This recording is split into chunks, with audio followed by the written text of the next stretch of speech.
বস, আপনি যদি বনানী 11 নম্বর রোডে একটা কমার্শিয়াল স্পেসের মালিক হতে চান, 3285 স্কোয়ার ফিটে অ্যাপার্টমেন্ট, সাথে 2টা কার পার্কিং আছে। আপনি এফ ব্লকে 14তলা বিল্ডিংয়ের লিফটের 7 মানে 8 ফ্লোর, পুরো ফ্লোরটা সেল করা হবে। আসেন, এইখানে একটা থাই একটা অফিস ছিল।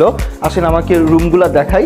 এই যে একটা রুমে আসলাম, এই রুমটা অনেক বড়, Dhaka, Canton, Dubai, new York. তারা হচ্ছে সম্ভবত এখানে একটা ট্যুরিজম একটা অফিস ছিল। এটা হচ্ছে 3285 স্কোয়ার ফিটের একটা।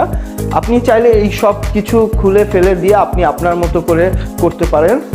আর এই কমার্শিয়াল স্পেসটা বনানীতে 11 নম্বর রোড। 11 নম্বর রোড মানেই তো বুঝতে পারতেছেন একটা হটস্পট জোন।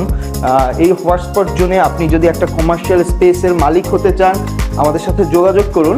এগুলো সব হচ্ছে গিয়ে আপনার একটা রুম করা। এই গ্লাসটা সব যদি থাই আপনি খুলে ফেলেন, তাহলে এটা অনেক বড় একটা স্পেস হবে। আসেন আপনাকে হালকা কিছু একটা এখান থেকে দেখাই, ভিউ দেখাই। আপনার এখানে টোটাল একটা ভিউ পাওয়া যাচ্ছে। 3285 স্কোয়ার ফিটের এটা পুরা কমার্শিয়াল স্পেসটার মালিক হতে আমাদের সাথে যোগাযোগ করুন। ইনশাল্লাহ বনানীতে 11 নম্বর রোডে একটা কমার্শিয়াল স্পেসের মালিক হয়ে যান। ধন্যবাদ।